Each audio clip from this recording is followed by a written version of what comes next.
Hello, and welcome to Season 3 of If Women Were Meant to Fly, the Sky Would Be Pink. Episode 3. Let the Fun Commence. I'm Enid O'Turn. In this episode, I rewrite the complete company operations manual, along with processes and company operations procedures, staff and retrain the flight operations team and flight crew, and start to transform the aspirations and fortunes of this new charter company.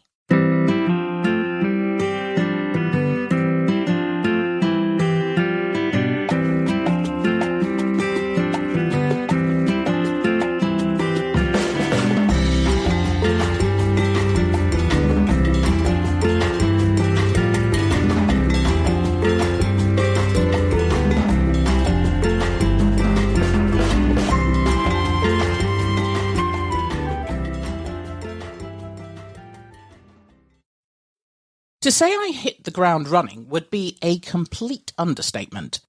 In many ways, I just hit the ground.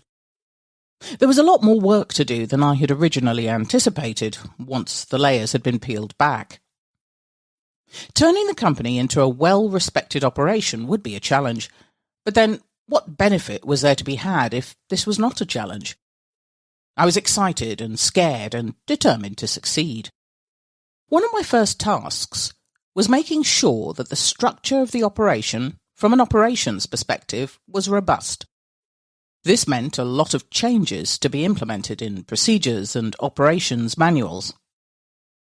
The first suggestion was for me to attend a flight safety course in Wichita in the United States to shore up my aircraft knowledge. And whilst I was away, the offices and customer lounges were to be renovated for the executive operation that we wanted to be. This would be my second trip to a flight safety school, the first being my Twin Otter recurrency trip to Toronto years earlier. I arrived in Wichita on one of the coldest days of the year, and with snow in the forecast for the week, I was there. I was straight into ground school with 3 other pilots who had been booked onto the course.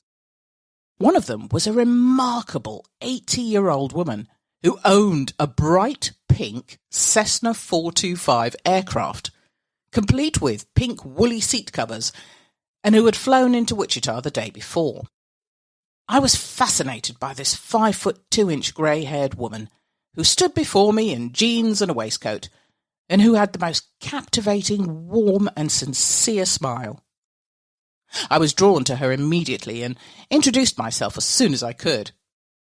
We were sat together during the course, and I could not have been happier. In the coffee breaks, she would regale me with her wonderful and colourful stories of her youth and the start of her love for flying. She had grown up in a small town in the Midwest and rode horses as soon as she could get on one. She would ride out during her childhood to a small airfield in the middle of nowhere, where she would spend hours under the one solitary tree that adorned the otherwise unremarkable airstrip, and watch the crop dusters spraying the surrounding farmers' fields like overgrown dragonflies darting in and out of the hedges. This was where her love of flight began, and although it was not woman's work at the time, she promised herself that she would not be denied this. She became friends with all the pilots and became something of a celebrity as she rode her horse to the airfield each day after school and on the weekends, tied it up to the one solitary tree, and ran off to the makeshift flight school for her flying lessons in a biplane. Many years later, and as a direct result of this, she would be instrumental, along with many other women, collecting and delivering World War II fighter aircraft from the factories, with a flight testing being carried out on the way and springing many surprises. She explained that it was better to have the problems show themselves whilst under their watch than on a mission during active service during the war. Hers was a fascinating journey, and whenever I felt that I couldn't do it, I would remember her battle to be accepted as a female pilot, her humble beginnings, and the fact that at 80 she was still flying her beloved aircraft. The only one in existence, by the way, the bright pink Panther.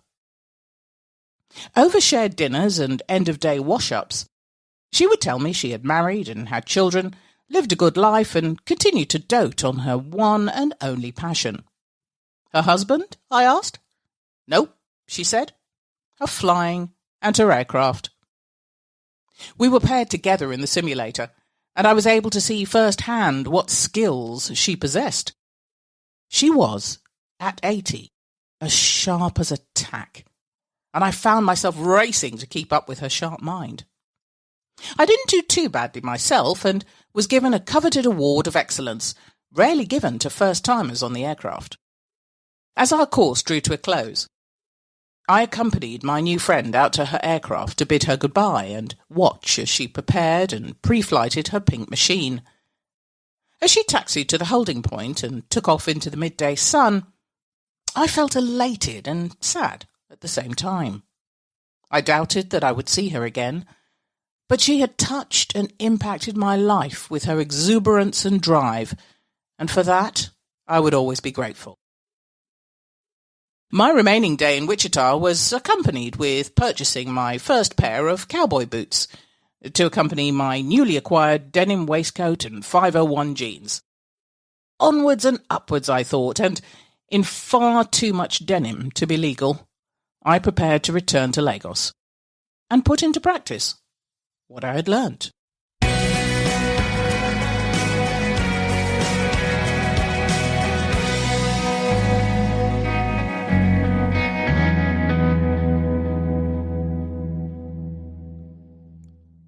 The 30-degree blast hit me as I stepped off the aircraft, back on home turf. My company-assigned Air Force officer friend was there to meet me as planned, mainly to smooth and accelerate the arrivals process in Lagos in those days. With him handling the process, the immigration officers would stamp my passport a lot faster and not ask the inane questions such as, "Didn't I mean air stewardess as my occupation on the form instead of chief pilot?" As for the customs officers, well, they would be denied any of the goodies that I'd brought back for my mother and my colleagues. Work started in earnest for me as soon as I returned. We had precious few days to streamline our operation and make an impression. Whilst I was away, the aircraft had also been repainted and the interior spruced up. Agreements had been signed for the acquisition of several more Cessna 208 Caravans on floats, and they would be stationed in Escravos to support our oil operations. A Cessna Citation jet was also being delivered to our fixed-wing operation to bolster our executive charter fleet. I had allocated several days to crew training for my two co-pilots, and for this we would depart to Abuja to carry out instrument approaches and base checks. As we departed northwards and climbed to our cruising altitude of 24,000 feet, my pilot under training in the left-hand seat and me in the right-hand seat as the instructor for the day, the weather towards Abuja on our radar, which was set at 100 miles distant, started to paint a thunderstorm picture. Our approach would be interesting and certainly authentic for training. At approximately 50 miles out and in our descent, I heard several aircraft on their approaches beginning to report heavy rain and low cloud. Some had made missed approaches and were heading to their alternate airports as multiple thunderstorms passed overhead Abuja. I had plenty of fuel and had made the decision to enter the holding pattern and wait it out, or attempt the approach with the others. One voice caught my attention, an Israeli pilot colleague, flying the Twin Otter for Aero Contractors. As we flew overhead, he was beginning the approach, a precision approach over the hills to the north of the airport. He reported that the weather was extremely poor and that he was making a missed approach to enter the holding pattern above the airport. I made the decision to try the approach on the other runway before the thunderstorm hit it too hard and reduced the visibility to nothing with driving rain. Once cleared, I left the hold and took control of the aircraft and flew the approach to a bumpy but successful landing.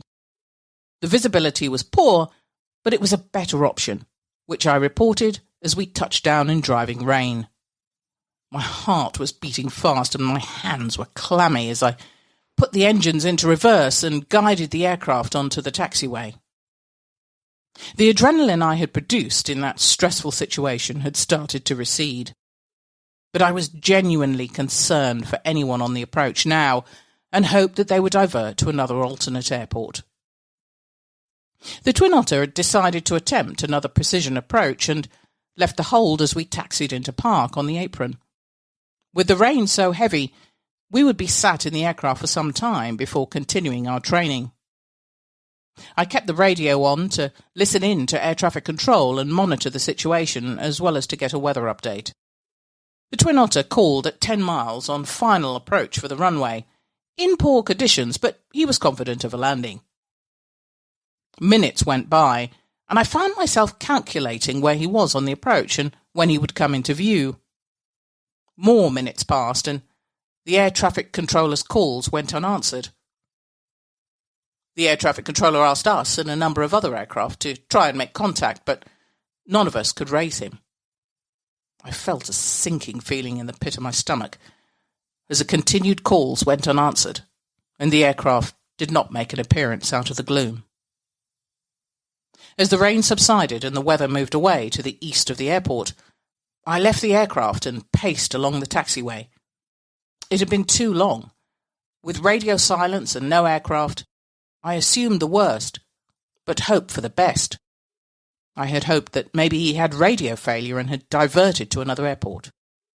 Air traffic control halted all departures and arrivals and asked us to depart to look for the aircraft along the final approach path to the runway. We started our engines and taxied out. As we got airborne, we looked in vain for the aircraft, but with the low clouds still obscuring the hills, we couldn't locate it or any wreckage. An emergency was declared, and the airport was closed. These are horrible situations when they occur, and with such a small aviation community, it was a tense and upsetting time for everyone.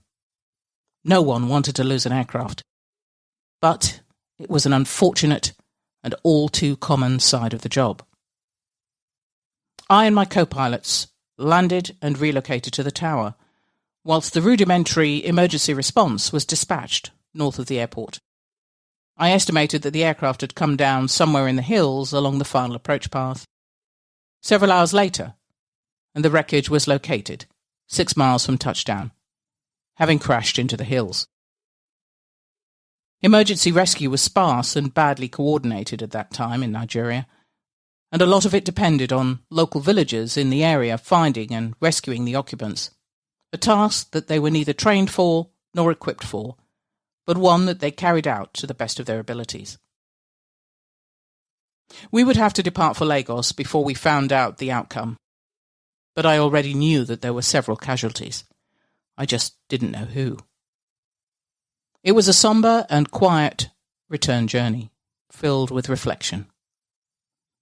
Only a few hours previously, I had made the decision to switch runways at the last moment to see if the visibility was any better, failing which I would depart back to Lagos, or maybe we would be amongst the hills. But for now, all our thoughts were with the crew and passengers of the downed aircraft. Thank you for listening. As always, your reviews and comments are very much appreciated. Thank you to Lucy Ashby for the editing of this episode. If you would like to ask a question or make a comment, then please do so on our social media sites. We're on Instagram, Facebook and Twitter, or send us an email. Our email address is theskyIspinkpilot@gmail.com, or visit our website www.skyispink.co.uk. In the next episode, I learn the outcome of the Twin Otter crash in Abuja and why it happened. New customers come on board as we launch our new services, and our new charter jet finally arrives in Lagos. Thank you, and goodbye.